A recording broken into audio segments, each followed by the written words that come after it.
agora, para a gente não esquecer. E já vamos começar a nossa aulinha agora também. Hoje a gente vai trabalhar, pessoal. Todos estão vendo aí a minha tela? Sim. Conceitos gerais no sistema nervoso central. A gente vai precisar, então, compreender, antes de entrar na farmacodinâmica, na farmacodinâmica de ação dos medicamentos de ação central, nós vamos precisar compreender alguns conceitos gerais no processo de comunicação entre as células, né? Entre as células neuronais, principalmente.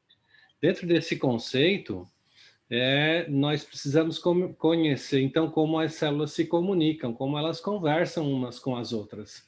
E os neurônios, eles conversam entre si por duas maneiras muito específicas. A primeira delas é por uma justaposição, quando a gente tem um neurônio muito colado ao outro, e essa comunicação, essa transmissão, é chamada de transmissão elétrica, e ela é feita através de portões, de gaps de ligação entre essas membranas que estão justapostas. Então, é transmissão elétrica por junção do tipo gap. O que é que significa isso? Que quando nós temos uma alteração fisiológica funcional acontecendo em um neurônio, comunicando através desses canais, dessas portas com o neurônio seguinte, todas essas alterações do neurônio 1 repercutem no neurônio 2 e geram uma transmissão da informação nervosa para esse neurônio seguinte. Então, o que a gente vai entender é que grande parte dos neurônios, eles se comunicam ou através dessa transmissão elétrica, gerando uma ativação, uma despolarização persistente na membrana desses neurônios e comunicando com os neurônios seguintes, tá? Então, essa é a transmissão do tipo gap. Então, todos os ambientes de comunicação que acontecem entre um neurônio, nem um citoplasma neuronal, repercutem imediatamente no neurônio seguinte. A segunda forma de comunicação é exatamente a que é mais conhecida e mais importante em termos de resposta fisiológica, porque é onde a gente tem o maior número de possibilidades de modulação entre essas comunicações. Nesse caso, é uma comunicação chamada química, porque ao invés de os nossos neurônios estarem muito próximos entre si, comunicando um com o outro diretamente, existe um espaço entre eles, um espaço entre esses neurônios, que é chamado de espaço sináptico, como a gente vai ver. Então, essa possibilidade de o neurônio estar distante um do outro obriga-o a produzir uma substância química chamada de neurotransmissor, que vai comunicar a informação de um neurônio a outro. Então, nós temos essa distinção entre as duas formas de comunicação neuronal.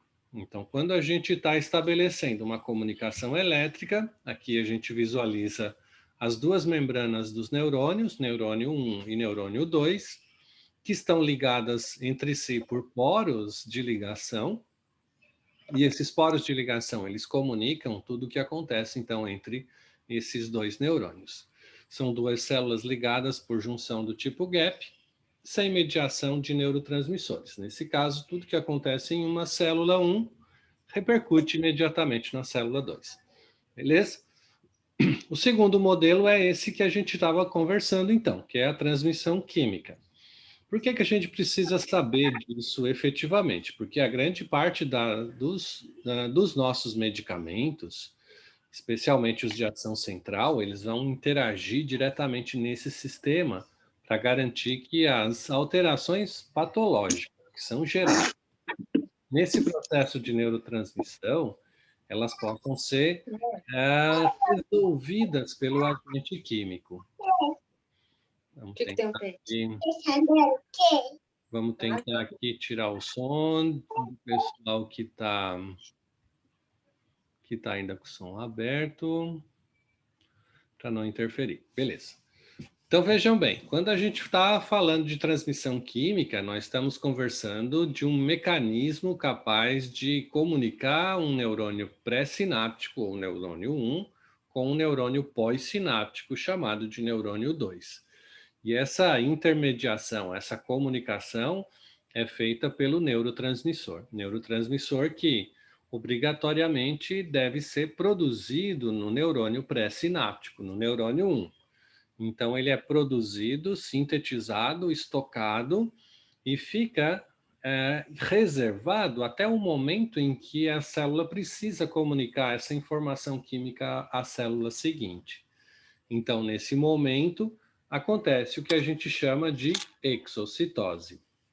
Exocitose, que é então a comunicação, a liberação do neurotransmissor para o espaço intersináptico, para esse momento de liberação do neurotransmissor para que ele possa estabelecer a resposta fisiológica no neurônio seguinte. Então, nós temos esse mecanismo muito clássico envolvido. Então, para que o neurônio pré-sináptico possa comunicar a informação com o neurônio pós-sináptico, ele lança mão de uma substância química chamada de neurotransmissor, que é produzido, estocado e armazenado dentro de vesículas sinápticas e fica apto a ser liberado no momento em que a célula recebe um estímulo, célula 1, ou neurônio 1, recebe o estímulo para o processo de exocitose. Muito bem, depois que o neurotransmissor é liberado nesse espaço intersináptico, ele percorre toda a extensão desse espaço e pode, então, interagir diretamente com receptores nos neurônios pós-sinápticos, ou neurônio 2. Eles podem interagir com receptores localizados no próprio neurônio que o liberou, então são autorreceptores. Normalmente, esses receptores presentes pré-sinapticamente, eles apresentam um desempenho de reduzir a própria liberação do neurotransmissor. Eles podem ser, então, recaptados para dentro da própria terminação nervosa, e esses mecanismos é legal que a gente consiga imaginar, porque a gente vai estar depois falando dos mecanismos de ação dos medicamentos de ação central, e esses são todos alvos farmacológicos de ação desses medicamentos. Então, a gente precisa conhecer isso antes de entrar propriamente dito nos medicamentos, beleza? Muito bem, quando esse neurotransmissor ainda está na fenda sináptica, ele pode ser degradado na própria fenda sináptica e reduzindo a sua concentração e, obviamente, diminuindo o seu efeito nos receptores pós-sinápticos. Ou ele ainda pode ser captado por células da glia. Lembra que na nossa aula inaugural a gente falou dos gliócitos, das células que são acessórias ao processo de neurotransmissão? Pois bem, aqui também elas funcionam como as células responsáveis pela manutenção da integridade química desse espaço intersináptico. E para isso, ela consegue captar também não só os metabólitos gerados a partir da degradação do neurotransmissor, como também modular, através da absorção do próprio neurotransmissor, as concentrações que ficam disponíveis nessa fenda sináptica. Então, esse é o modelinho clássico da neurotransmissão. Para que essa neurotransmissão aconteça, lembram que a gente falou no nosso primeiro encontro, na aula inaugural, que todas as estimulações que a gente está rodeado aqui, seja estímulo visual, estímulo auditivo, estímulo tátil, estímulo sensorial, sabor, né, cheiro, todos esses estímulos que chegam até a nossa região central do hipotálamo, ela dispara um mecanismo de comunicação como esse. Então, ela envolve diretamente uma resposta de neurotransmissão química e faz com que os nossos neurônios respondam a esses desafios de maneira a produzir uma resposta, seja uma resposta emocional, seja uma resposta comportamental, seja uma resposta descendente para fazer uma resposta periférica, muscular ou glandular, ou mesmo de órgãos e vísceras internas. Então veja que a gente está diante aqui de um mecanismo que responde por grande parte de todas as respostas fisiológicas que a gente manifesta, né? Então compreender isso é fundamental para que depois a gente possa estabelecer os sítios de ligação farmacológicos onde os nossos medicamentos vão estar interagindo, beleza? E é isso aí que a gente vai fazer com vocês hoje. Então vamos lá, conhecendo um pouquinho da fisiologia dos neurônios. Então eles estão formatados com a sua forma final como um corpo neuronal. Então, nesse corpo neuronal é que está o núcleo desses neurônios, e nesses neurônios, no núcleo dos neurônios, é que acontecem a síntese de todas as proteínas que o neurônio precisa. Então, veja bem que quando a gente tem um neurônio necessitando de uma produção ou da expressão gênica para produzir uma determinada proteína, esse neurônio vai estimular o núcleo a expressar o gene para que a produção dessa proteína seja estimulada. Então, todo o processo de síntese de proteínas vai acontecer aqui no corpo celular dos neurônios. O neurônio também tem uma região muito interessante, que são os dendritos. Dendritos, que são as regiões neuronais que fazem ou estabelecem as comunicações ou conexões neurais.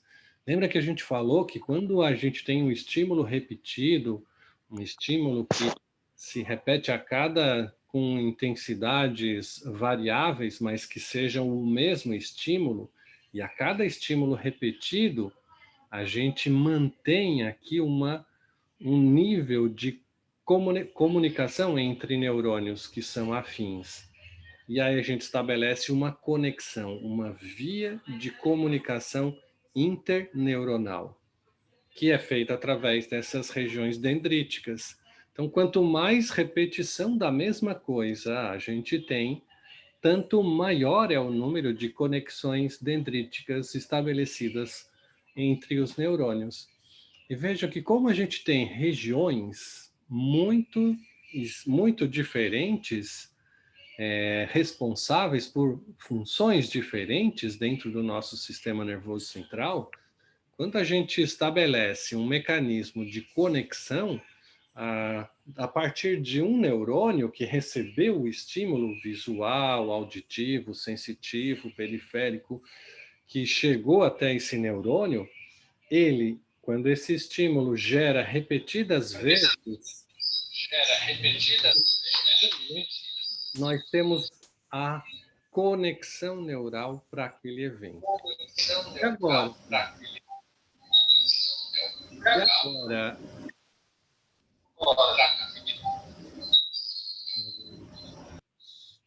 se agora esses neurônios comunicam com regiões responsáveis pela percepção emocional, a cada estímulo que a gente recebe gera uma conexão, uma via emocional. Se essas conexões que acontecem nas regiões dendríticas liga com uma região glandular de secreção de hormônios, esse estímulo repetido conectado nessa região de conexão glandular endócrina gera um estímulo para a liberação do hormônio naquela via específica.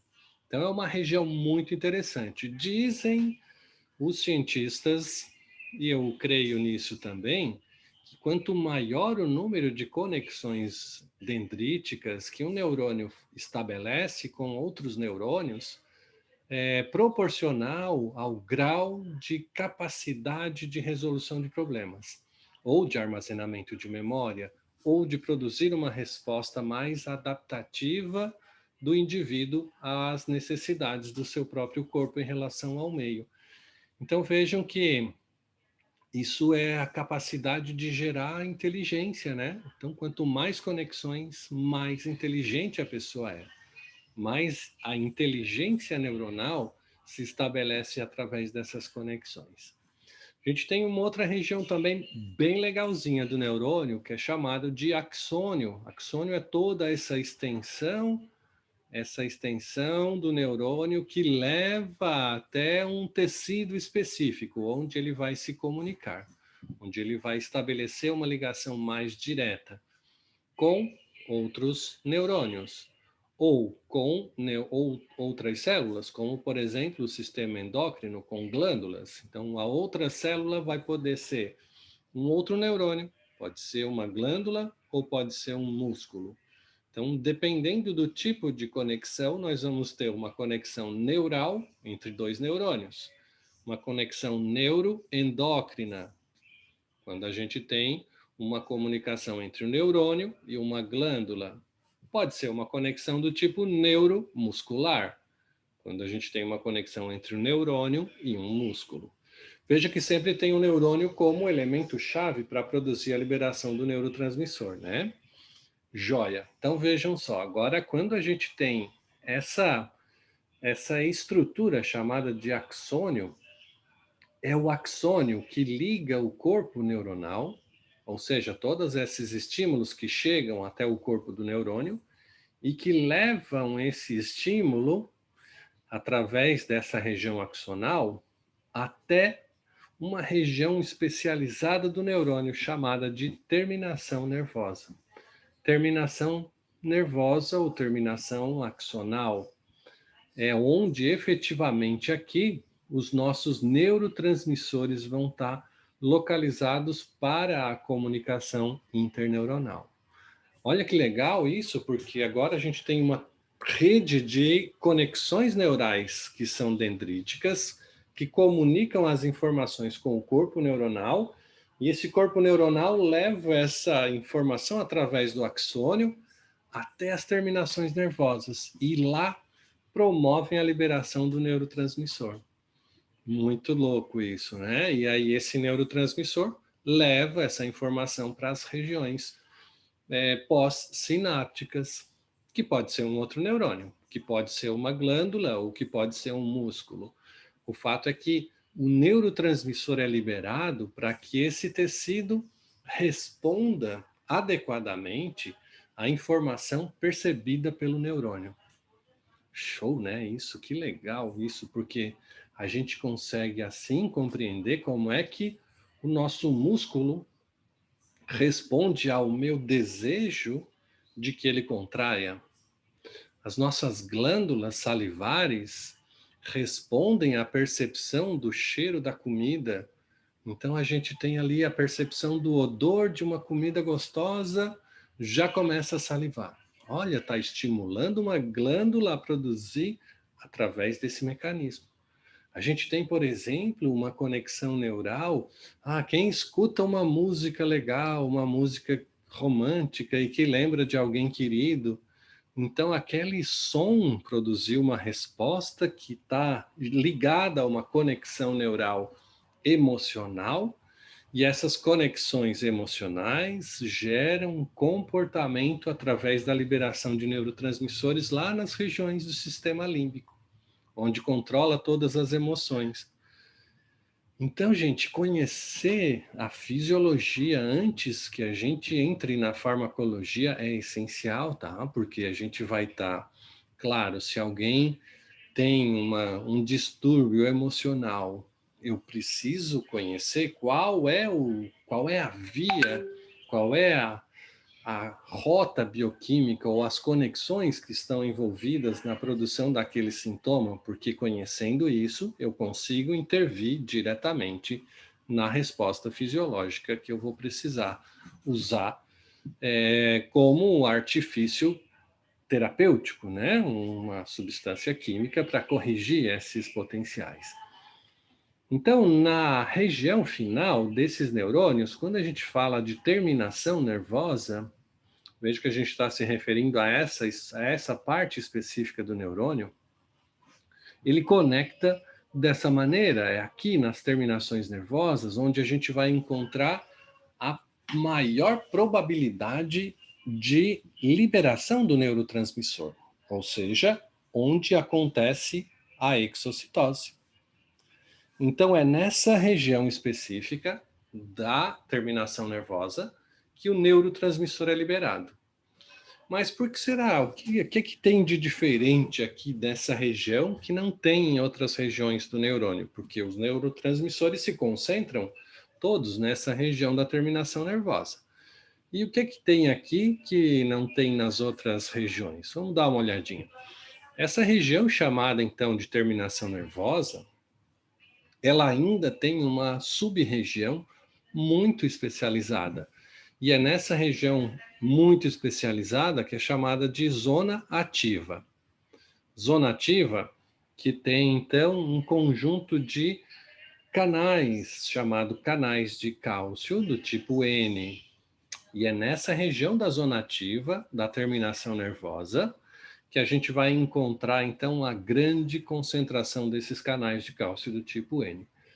Se eu disser para vocês que o influxo de cálcio para dentro dessas terminações nervosas promove a liberação do neurotransmissor, então isso justifica porque que o neurotransmissor se concentra nessas regiões da terminação nervosa e por que que em determinadas condições de estímulo, de percepção do estímulo, esse potencial de ação percorre toda a extensão do axônio, vindo lá das conexões axonais, lembram?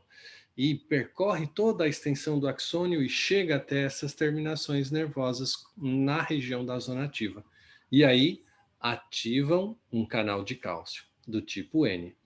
E aí o cálcio entra na terminação nervosa pela região, pela terminação nervosa na região da zona ativa e promove a liberação do neurotransmissor. Então, nessa terminação nervosa, preferencialmente, nós vamos encontrar grandes concentrações de canais de cálcio do tipo N, sensíveis à voltagem.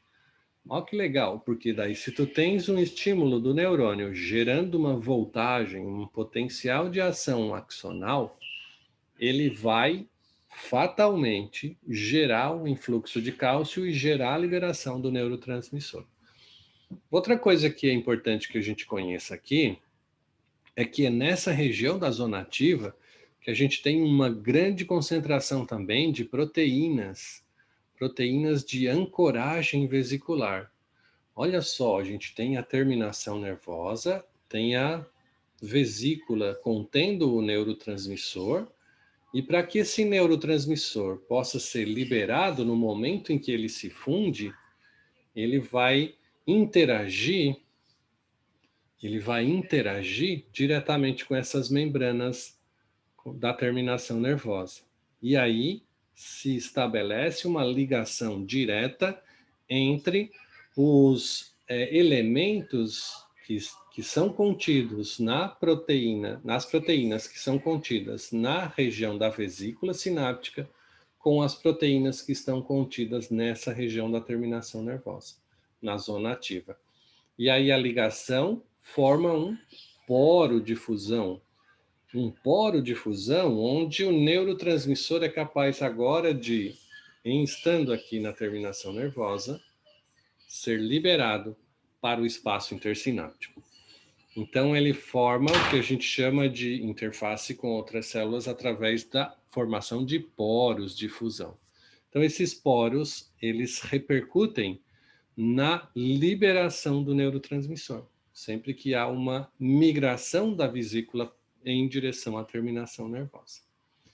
Aqui também na terminação nervosa, as vesículas que chegam ou que estão ali estocadas com os neurotransmissores, elas correspondem, elas ficam ligadas nessa parte especificamente do neurônio, porque elas ficam ancoradas em neurofilamentos. É como se fosse esqueleto do neurônio, né? A gente tem ali um esqueleto do neurônio e a vesícula sináptica fica grudadinha nesses filamentos de actina F. Então, ali ele fica esperando o momento para o processo da neurotransmissão. Parece complexo, mas é relativamente simples, é porque a gente tem o conjunto de vesículas sinápticas que contém o neurotransmissor e eles ficam estocados, ligados a esses filamentos de neurofilamentos de actina F.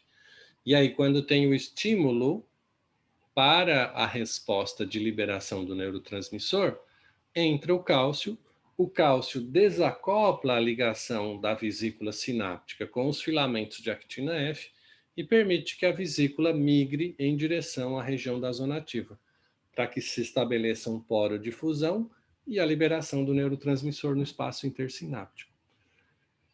Basicamente é assim que funciona. E aí, nesse modelo, a gente pode visualizar, então, aqui a gente tem um neurotransmissor dentro da vesícula, na região do axônio, chegando na região da terminação nervosa, as moléculas que são acopladoras para a formação do poro de fusão, a região sináptica, para onde o neurotransmissor vai ser liberado. Então, esse mecanismo é o que a gente explicou. Toda a percepção axonal, lá naquelas regiões dendríticas, axonais, do corpo celular, percebem e geram esses potenciais de ação.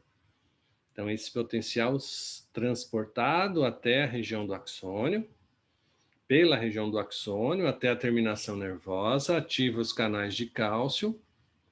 O cálcio aumenta na terminação nervosa, as vesículas estão cheinhas aqui de neurotransmissores prontos para serem liberados, e depois desse momento que o cálcio entra, desacopla a ligação com os filamentos de actina F e a vesícula literalmente forma esses poros de fusão para a liberação do neurotransmissor. Esse momento a gente chama de exocitose. Exocitose,